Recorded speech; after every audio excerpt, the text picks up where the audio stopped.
Hello प्यारे बच्चों, कैसे हैं आप सब। उम्मीद है आप सभी अच्छे हैं, स्वस्थ हैं और परीक्षा की तैयारी में व्यस्त हैं। बोर्ड एग्ज़ाम का टाइम चल रहा है। सब बच्चे अपनी अपनी तैयारियों में व्यस्त हैं। ऐसे में कुछ बच्चे नर्वस हो जाते हैं या घबरा जाते हैं। तैयारियों को लेकर, पढ़ने को लेकर उनके मन में बहुत सारे प्रश्न उठने लग जाते हैं।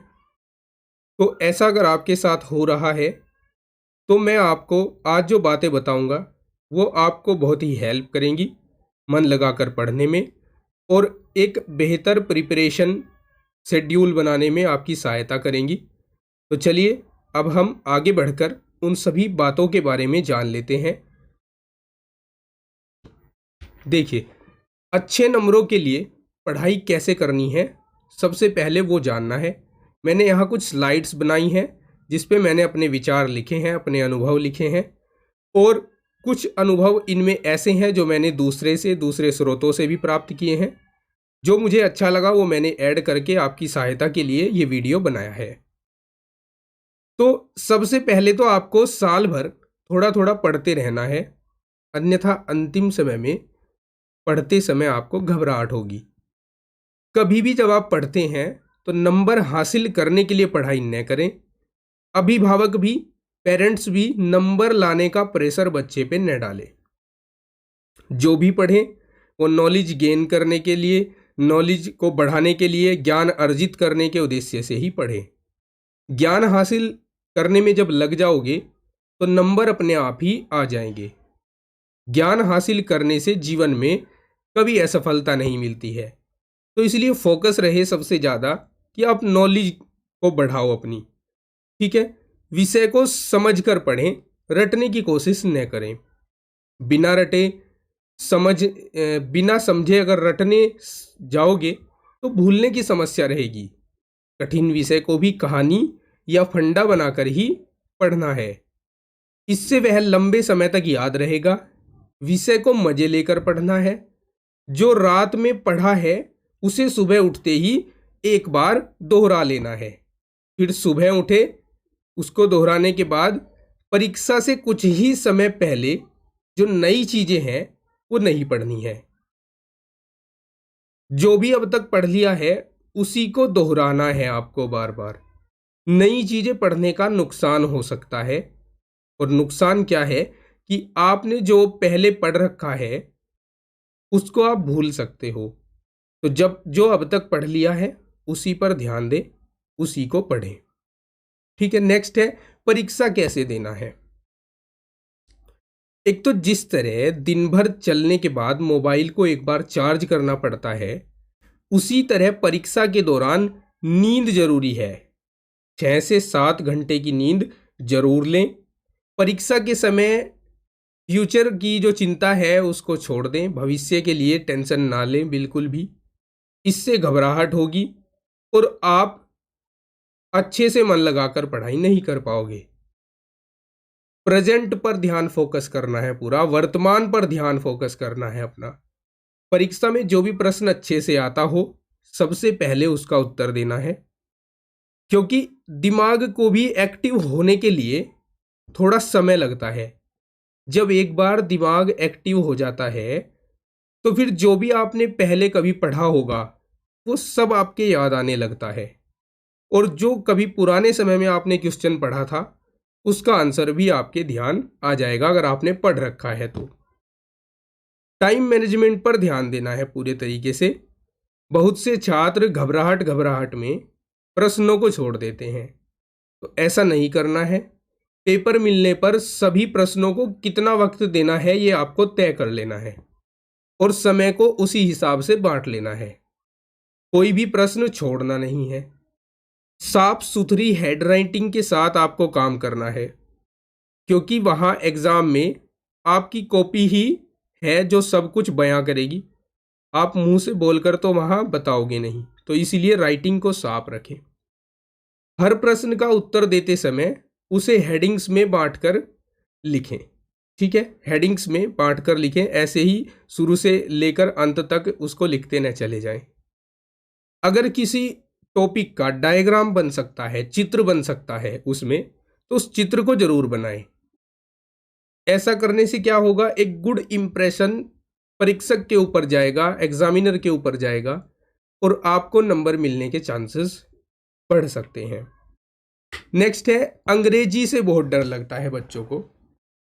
तो फिलहाल अंग्रेजी में जो आपने पढ़ लिया है उसको ही बार बार दोहराते रहें, नई चीजें इसमें भी पढ़नी नहीं है।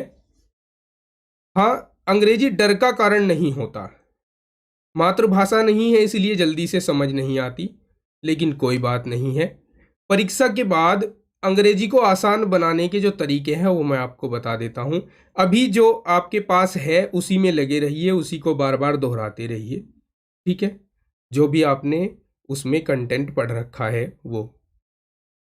परीक्षा के बाद हर रोज 5 से 10 शब्द आपको डिक्शनरी से देखना है और उनको डायरी में लिख लेना है और उन शब्दों का प्रयोग करना है। न्यूज़पेपर पढ़ना है अंग्रेजी वाला, अंग्रेजी वाले सीरियल देखो या पिक्चर देखो इंग्लिश वाली। अपने दोस्तों से जो शब्द आपने अंग्रेजी की डिक्शनरी से लिखे थे उन शब्दों को रिलेट करते हुए वाक्य बनाने की कोशिश करें, उनसे बातचीत करने की कोशिश करनी है।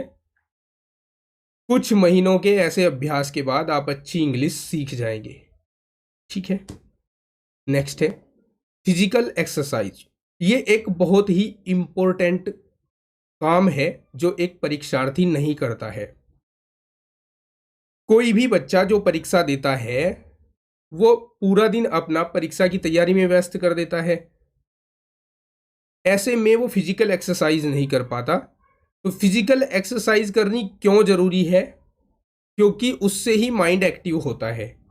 एक बार जब पसीना बाहर निकल जाता है तो दिमाग सक्रिय हो जाता है। तो इसीलिए रोज आधा घंटे से लेकर 1 घंटे तक फिजिकल एक्सरसाइज जरूर करनी है। आप दौड़ सकते हैं, रस्सी कूद सकते हैं, व्यायाम कर सकते हैं, ठीक है, योग कर सकते हैं, मेडिटेशन कर सकते हैं। ये आपको अपनी दिनचर्या में शामिल जरूर करना है। नेक्स्ट, कि समय को नहीं, आपको विषय को टारगेट करके बैठना है। जब आप पढ़ने बैठोगे, परीक्षा की तैयारी घंटों में बांटकर नहीं की जाती, बल्कि टॉपिक को टारगेट करना होता है। टॉपिक को लक्ष्य बनाए, विषय को लक्ष्य बनाए। अभिभावक भी, पेरेंट भी बच्चे को यह मत कहें कि इतने घंटे पढ़ या उतने घंटे पढ़, बल्कि टॉपिक की लिमिट दे कि 1 घंटा है, उस 1 घंटे में तुझे ये 2 टॉपिक याद करने हैं। इससे क्या होगा, एक तो छात्र अनावश्यक रूप से किताब के सामने नहीं बैठेगा बल्कि तैयारी करेगा।